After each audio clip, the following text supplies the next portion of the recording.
Property पे exactly कितने type के लोन्स होते हैं? There are two type of loans, home loan and loan against property. जब भी कोई बायर मार्केट में नया घर परचेज करने जाता है, that is called asset creation. Loan against property तब लेता है एक कस्टमर जब उसके पास एक ऑलरेडी प्रॉपर्टी है और उसको अपने पर्सनल या बिजनेस यूज के लिए उसके अगेंस्ट लोन चाहिए। सबसे इंपॉर्टेंट होता है आपका सिबिल स्कोर, जिसमें आपकी क्रेडिट हिस्ट्री सेव होती है। आपके पास एक ओनरशिप प्रूफ होना चाहिए, आप जहाँ रहते हैं, आप अगर रेंट पे रह रहे हैं तो रेंटल प्रूफ होना चाहिए। थर्ड स्टेप पे आते हैं आपकी इनकम एलिजिबिलिटी। इनकम एलिजिबिलिटी में अगर आपकी रेगुलर इनकम हो रही है, चाहे सैलरी के थ्रू या फिर अगर आप कोई इंडस्ट्रियलिस्ट हैं, आपके पास कोई फैक्ट्री है, तो उसके थ्रू जो आपकी इनकम हो रही है वो डॉक्यूमेंटेशन होनी चाहिए। Hello guys, welcome to yet another very interesting episode of HCO real estate reality check series. एक ऐसी पॉडकास्ट सीरीज जहां पे हम आपको अवेयर करवाते हैं with 100% authentic and very very interesting facts about real estate. So guys, आज का ऐसे ही एक बहुत यूनिक टॉपिक है हमारा होम लोन के बारे में। एक बहुत रेयरली डिस्कस्ड टॉपिक जो एक्चुअली में बहुत ज़्यादा बेनिफिशियल होता है अगर करेक्ट वे में लोगों को अवेयर किया जाए होम लोन के बारे में। So real estate investors as well as end users दोनों के लिए ये टॉपिक एक्चुअली बहुत इम्पॉर्टेंट है। और आज हमारे साथ हैं मिस्टर केशव भाटिया, जिनको ऑलमोस्ट 10 ईयर्स का एक्सपीरियंस है। आज हमें बताएंगे होम लोन के कुछ ऐसे बहुत डिटेल्ड फैक्टर्स, कुछ बहुत रेयर फैक्टर्स जिसके बारे में अगर आप जानेंगे सो ये आई एम 100% श्योर ये आपको बहुत अच्छे से हेल्प करेंगे। Welcome to our podcast Keshav sir. Thank you so much for inviting me. So sir, सबसे पहला मेरा क्वेश्चन ये है कि प्रॉपर्टी पे एग्जैक्टली कितने टाइप के लोन्स होते हैं? देखिए, प्रॉपर्टी के ऊपर एक तो होम लोन होता है। Home loan is for asset creation. जब भी कोई बायर मार्केट में नया घर या कोई ऐसी प्रॉपर्टी परचेज करने जाता है, that is called asset creation. उसी के लिए जो बैंक्स होते हैं वो आपको होम लोन प्रोवाइड करते हैं। सो सबसे पहला हो गया home loan. Then second type of property based loan होता है लोन अगेंस्ट प्रॉपर्टी, या हम आमतौर पर उसे लैप बोलते हैं अपनी फाइनेंस टर्मिनोलॉजी में। जो कि तब लेता है एक कस्टमर जब उसके पास एक ऑलरेडी एक कोलेट्रल है, एक प्रॉपर्टी है, और उसको अपने पर्सनल या बिजनेस यूज़ के लिए उसके अगेंस्ट लोन चाहिए। तो there are two type of loans, home loan and loan against property.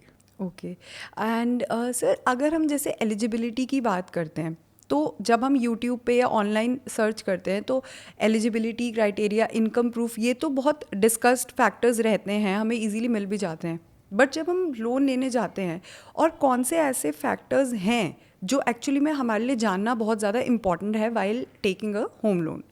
देखिए, सबसे पहले मैं आपको ये प्रोसेस बताऊंगा होम लोन का प्रोसेस होता क्या है। हाँ जी। बिकॉज आज मार्केट में बहुत सारे लोग हैं जो आपको इसके बारे में बता रहे होंगे, मगर एक एक्चुअल प्रोसेस स्टार्ट होता है। आप अपने डॉक्यूमेंट सबमिट करते हैं एक पर्टिकुलर बैंक में, that is called log in. You log in your file in that particular bank. Then the second step is आप वहाँ पे आपके डॉक्यूमेंट्स को एनालाइज किया जाता है, जिसमें आपका पैन कार्ड, आधार कार्ड, वो चेक करते हैं, वेरिफिकेशन करते हैं, वेरीफाई करते हैं डॉक्यूमेंट्स को। देन थर्ड पार्ट होता है उसका एलिजिबिलिटी क्राइटेरिया। आपकी बेस्ड ऑन योर इनकम कैसी है, क्या क्रेडिट स्कोरिंग है, उसके बेसिस पे वो आपकी एलिजिबिलिटी को कैलकुलेट करते हैं, इनकम एलिजिबिलिटी को।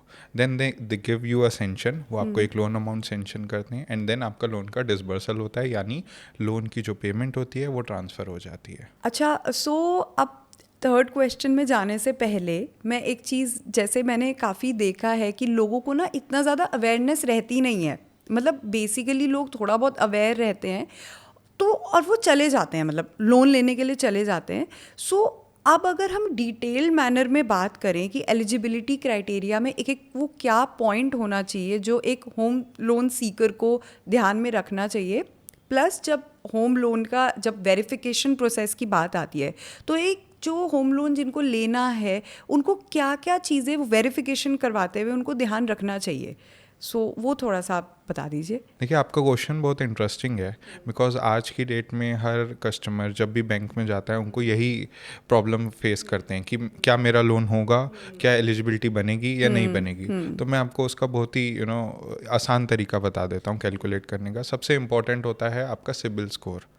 तो इसमें जानिए सिबिल क्या होता है। सिबिल होता है एक रिपोर्ट जिसमें आपकी क्रेडिट हिस्ट्री सेव होती है, यानी अगर आप अपनी EMIs आपने कभी लोन लिया है वो टाइम पे करा है, कभी उसमें डिले नहीं करा, एक वो रिपोर्ट होती है। अगर वो अच्छी है तो आप लोन के लिए बिल्कुल एलिजिबल हैं। सेकंड स्टेप होता है हमारा, आपके पास एक ओनरशिप प्रूफ होना चाहिए। आप जहाँ रहते हैं, आप अगर रेंट पे रह रहे हैं तो रेंटल प्रूफ होना चाहिए।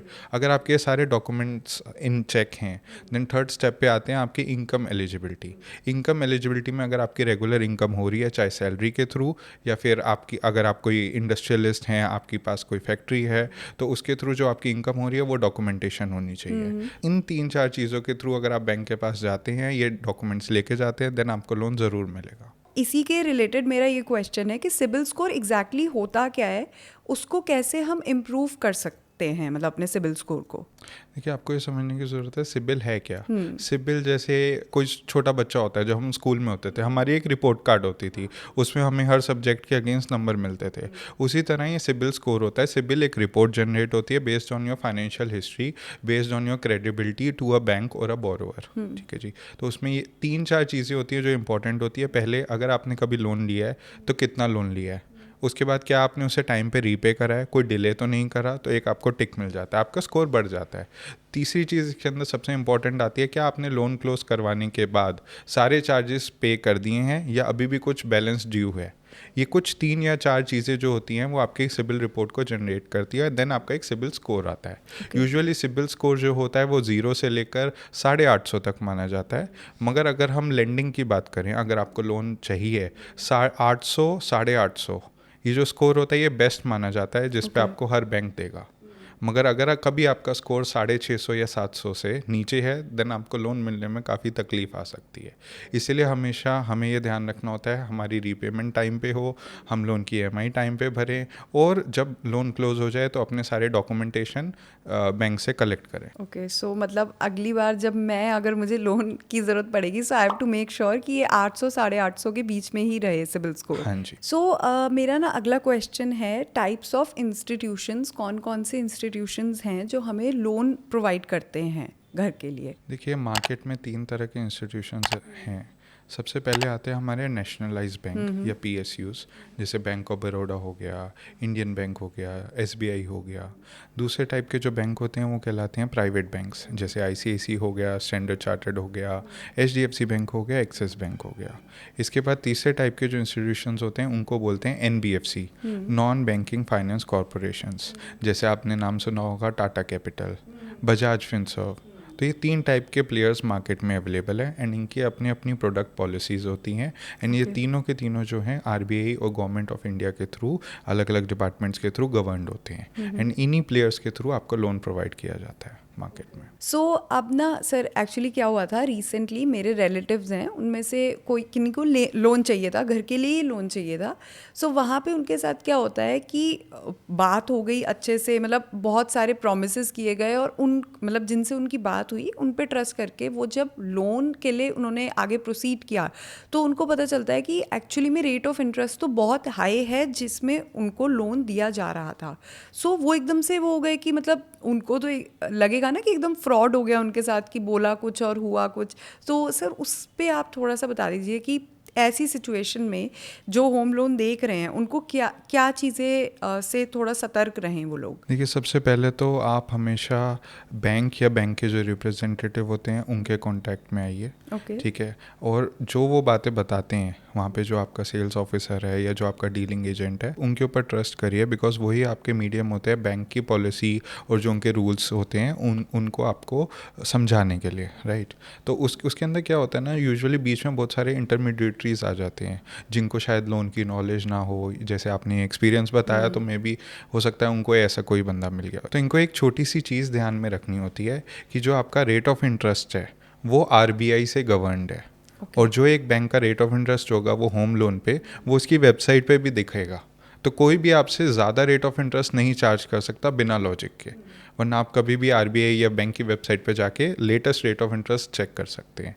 सबसे पहली बात ये। दूसरी चीज़, बैंक जो होता है वो कुछ डॉक्यूमेंटेशन चार्जेस लेता है, क्योंकि इस प्रोसेस में आपके घर पे भी वेरिफिकेशन होगी, आपकी इनकम भी कैलकुलेट किए जाते हैं, तो वो बहुत ही छोटा सा अमाउंट होता है। तो आपको ये ध्यान रखना होता है क्या वो प्रोमिसेस फुलफिल होने वाले हैं या नहीं होने वाले। इसीलिए हमेशा बैंक की वेबसाइट और जो आपके डीलिंग एजेंट होता है उनसे आप कॉन्टैक्ट में रहिए, and then they will guide you. Okay, thank you sir. Actually में ये बहुत ज़्यादा, मतलब आई थिंक ये बहुत ज़्यादा डिमांडिंग क्वेश्चन भी है, बिकॉज लोगों के साथ अक्सर ये होता रहता है। अच्छा, सो अब हुआ क्या कि जब उन्होंने आगे वो प्रोसीड किया उन्होंने, सो उनके साथ क्या होता है कि उनको मतलब एक तरीके से थोड़ा फोर्स टाइप कह सकते हैं किया गया कि आप हमारे यहाँ डीमैट अकाउंट खुलवा दीजिए, मतलब अकाउंट खुलवा दीजिए हमारे यहाँ पे, हमारे बैंक में। So is it the right way, मतलब ये चीज़ क्या ज़रूरी होती है करनी? देखिए, ये तो एक सेल्स पिच है, राइट। आप एक किसी इंस्टीट्यूशन या कहीं पे भी जाते हैं, तो जब आप एक प्रोडक्ट लेते हैं तो वो जो ब्रांड होता है या जो ऑर्गेनाइजेशन या फाइनेंशियल इंस्टीट्यूशन होता है वो आपको दूसरा प्रोडक्ट भी बेचने की कोशिश करता है,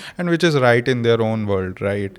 मगर यहाँ पे आपको एक चीज़ देखनी चाहिए कि ये जितने भी प्रोडक्ट वो क्रॉस सेलिंग कर रहे हैं या आपको एक्स्ट्रा दे रहे हैं, ये कभी भी मैंडेटरी नहीं होते, ये ऑप्शनल होते हैं। अच्छा, कहीं पे भी ये नहीं लिखा होता कि हाँ जी आपको ये लेना ही लेना है, अनलेस आपके एसेंशियल लेटर में आपको बैंक लिख के देता है, राइट। अगर कोई आपको कहता है डीमैट अकाउंट खुलवाना है, आप खुलवाइए अगर आपका इंटरेस्ट है तो, अगर आपको वो चाहिए तो। हाँ जी, इसमें कुछ ऐसे भी प्रोडक्ट्स होते हैं जो आपके लिए बहुत यूज़फुल हो सकते हैं, जो कि इंश्योरेंस, लोन इंश्योरेंस होती है, उसके साथ साथ पर्सनल इंश्योरेंस भी होती है।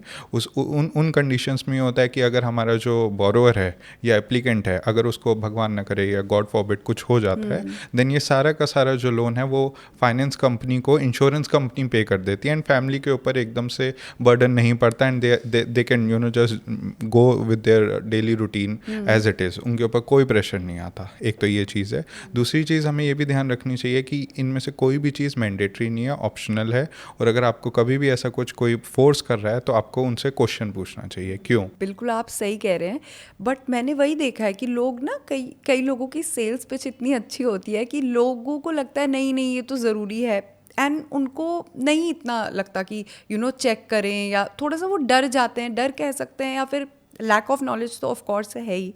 बट ये वाली इन्फॉर्मेशन तो आई एम श्योर जितने भी हमारे व्यूअर्स देख रहे हैं उनके लिए बहुत ज़्यादा यूज़फुल रहेगी। सो अगर मैं अपना एग्जाम्पल दूँ कि अगर मुझे लोन चाहिए, मैंने लोन लिया, ठीक है, अब मुझे कहीं और दूसरा बैंक जो है वो बेटर ROI दे रहा है, एंड ROI का तो यही है, विद टाइम टू टाइम वो इंक्रीज़ होते हैं, कभी डिक्रीज़ होते हैं।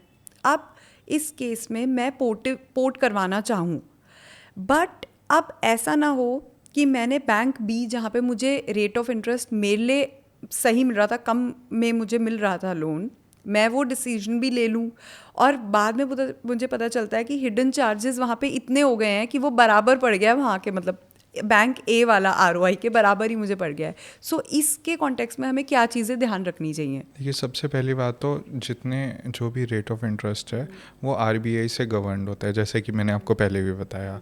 तो हर बैंक या फाइनेंशियल इंस्टीट्यूशन ये लायबल होता है कि वो आपका रेट ऑफ इंटरेस्ट कम करें विद टाइम या बढ़ाएं, जो भी RBI का नियम आएगा। RBI की एक मॉनेटरी पॉलिसी आती है, उसके अंडर वो बताते हैं हर क्वार्टर में कितना रेट ऑफ इंटरेस्ट होना चाहिए, लेंडिंग रेट क्या होना चाहिए। अब सेकंड क्वेश्चन आता है आपका, क्या आपका बैंक ये रेट ऑफ इंटरेस्ट कम कर रहा है या नहीं कर रहा। अगर आपको ए बैंक में अच्छी सर्विसेज नहीं मिल रही है, अच्छा रेट ऑफ इंटरेस्ट नहीं मिल रहा है, कॉम्पिटिटिव नहीं मिल रहा है, देन डेफिनेटली आप बैंक बी के पास जाइए, अपना लोन पोर्ट करवाइए, उसे हम बोलते हैं बैलेंस ट्रांसफ़र। तो उस केसेस में क्या होता है, आप अपनी एप्लीकेशन बैंक बी में डालते हैं, एंड देन आपका लोन वो सेंक्शन करते हैं, and then A to B आपका लोन ट्रांसफ़र हो जाता है with all your property documents and your mortgage, हर चीज़ बैंक बी में चले जाती है। दूसरी चीज़ इसमें ध्यान रखने वाली ये है कि RBI के रूल्स के हिसाब से आपको होम लोन में फोरक्लोजर चार्जेस नहीं देने। तो अगर आप A बैंक से B बैंक में शिफ्ट कर रहे हैं तो आपको कोई चार्जेस नहीं देने, एक्सेप्ट जो डॉक्यूमेंटेशन चार्जेस या बैंक B आपसे कोई चार्जेस लेता है in case of verification, documentation, stamp paper charges, वो। Okay okay sir. सो क्योंकि हिडन चार्जेस एक ऐसी चीज़ है जिससे हर कोई ऑब्वियसली जिसने भी लोन लिया, अगर मैंने लोन लिया है तो मुझे भी ये रहेगा कि कहीं कोई हिडन चार्जेस तो नहीं है, और लोग इतना अवेयर होते नहीं है, बाद में उन्हें पता चलता है कि अच्छा ये for example x hidden charges थे, तो वो उतना ही बराबर ही पड़ जाता है, तो उससे हर कोई ही बचना चाहेगा। एंड आई एम श्योर ये वाला पॉइंट तो जितने भी हमारे व्यूअर्स देख रहे हैं उन सभी के लिए बहुत बेनिफिशियल होगा। सो जैसे सर आप तो इतना एक्सपर्ट हैं इन सब चीज़ों में, आपने बहुत सारे चीज़ें भी देखी होंगी, काफ़ी आपने चीज़ें देखी होंगी लोग कहाँ जाके कंफ्यूज होते हैं, तो उसमें थोड़ा सा आप बता दीजिए मोस्ट कॉमन मिस्टेक्स जो लोग करते हैं अक्सर। देखिए, लोगों का ना इसमें एक सबसे बड़ा क्वेश्चन रहता है, क्या मेरे पास कुछ पैसा आया है और मेरा अगर होम लोन चल रहा है, क्या मैं वो पैसा उसमें जमा करवा सकता हूँ, और अगर मैं वो पैसा जमा कराऊंगा तो क्या मुझे कोई चार्जेस देने पड़ेंगे। So this is called pre payment of your home loan. Okay. आप एक साल में 25% ऑफ योर आउटस्टैंडिंग लोन आप पे बैक कर सकते हैं। उसके ऊपर ना कोई चार्जेस देने हैं ना कुछ करना है, आपने जाना है बैंक में वो पैसा जमा करवा देना है 25% of your loan account, and then आपका लोन या तो आपका टेन्योर कम हो जाएगा या जो आपका लोन अमाउंट है वो रिड्यूस हो जाएगा। तो बैंक आपको 2 ऑप्शन देता है। दूसरी चीज़ इसके अंदर मैंने सबसे आजकल लोगों को कंफ्यूज होते हुए देखा हुआ है कि मेरा बार बार जो रेट ऑफ इंटरेस्ट है वो बढ़ क्यों जाता है, कम क्यों हो जाता है। तो ये तो मैंने भी देखा है कन्फ्यूजन, इवन मैंने अपने फ्रेंड्स के बीच में भी जिन्होंने ले रखा था होम लोन, सो मैंने देखा है कि एक महीने में उनकी ईएमआई जो है वो कम कटी है और अगले महीने में वो एकदम परेशान हो जाते हैं कि हमारी ईएमआई बढ़ के कट रही है। सो ये क्या है सर?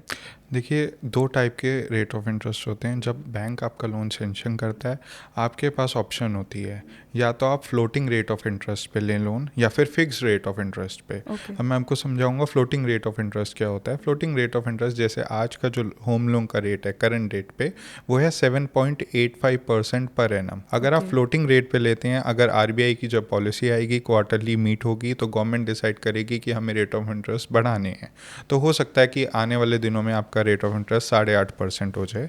हो सकता है कि आपका रेट ऑफ इंटरेस्ट कम हो जाए बिकॉज आरबीआई लेंडिंग रेट घटा दे। हो सकता है ये 7.85 वाला रेट ऑफ इंटरेस्ट 7.5% हो जाए। So this is called floating rate of interest. दूसरा जो टाइप का रेट ऑफ इंटरेस्ट होता है वो फिक्स्ड। कुछ बायर्स ऐसा भी करते हैं, कुछ होम लोन एप्लीकेशंस ऐसी भी आती हैं, वो कहती हैं कि ओके हमें 7.85 ही रखना है during my tenure of loan जितना चलेगा। तो उन केसेस में क्या होता है, देन 7.85 ही फिक्स हो जाता है। चाहे मार्केट का रेट कम हो या ज़्यादा हो, तो उसमें कोई चेंजेस नहीं आते हैं आपके टेन्योर में ना ही ईएमआई में। सो अब जैसे अगर हम बात करें लोन बंद करवाना, जब क्लोजर करवाना होता है तो उससे पहले कोई चार्जेस लगते हैं? देखिए, आरबीआई की एक गाइडलाइन है कि अगर आप होम लोन लेते हैं तो there is nil foreclosure charges, यानी ज़ीरो पेमेंट चार्जेस हैं। आप जाइए बैंक में अपना पैसा जमा करवाइए, अगर आपका कोई डिलेड पेमेंट है या और कोई ड्यू है वो पे करिए, उसके अलावा और कोई चार्जेस पे नहीं करने, आप अपना होम लोन क्लोज कर सकते हैं। सो मेरा यहाँ पे एक क्वेश्चन है, जैसे हमारे जो व्यूअर्स देख रहे हैं, एग्जाम्पल के तौर पे उन्हीं में से किसी को प्रॉपर्टी चाहिए अप्रॉक्स 7 to 10 करोड़ के बीच में अगर हम बात करें, तो उनको कोई घर लेना है एंड कितना उनको लोन मिल सकता है उस पर? देखिए, आरबीआई के कुछ रूल्स हैं। अगर कोई बायर चाहता है और वो 10 करोड़ का घर खरीदना चाहता है, 10 करोड़ उसकी मार्केट वैल्यू है, उसका 75% अगर वो रेजिडेंशियल या घर है तो 75% ऑफ द मार्केट वैल्यू उसको लोन सेंक्शन हो सकता है। तो 10 करोड़ का 75% हो गया, यानी 7.5 करोड़ का उसे लोन मिल सकता है।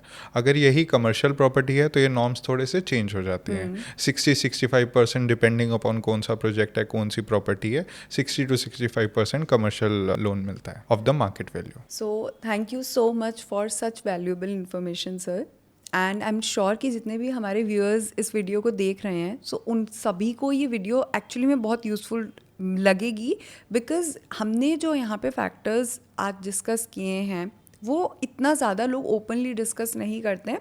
बेसिक चीज़ें तो सबको ही पता होती हैं, आपको अवेलेबल भी हो जाती है इन्फॉर्मेशन, बट एक्चुअली इतनी अच्छी इन्फॉर्मेशन अवेलेबल होना इट्स वेरी रेयर। सो ये वीडियो एंड करने से पहले मैं एक बहुत इंपॉर्टेंट पॉइंट आपसे पूछना चाहती हूँ कि अगर किसी को होम लोन चाहिए, so what's the best way? मतलब बैंक में जाना चाहिए, या अगर उनको बेस्ट सर्विस चाहिए तो is there any other way जहाँ वो प्रोसीड कर सकते हैं? देखिए, इसका सबसे आसान तरीका एक है कि आप बैंक में चले जाओ, वो बैंक ए है या बैंक बी है, एंड देन आप अपनी एप्लीकेशन वहाँ लगा दीजिए।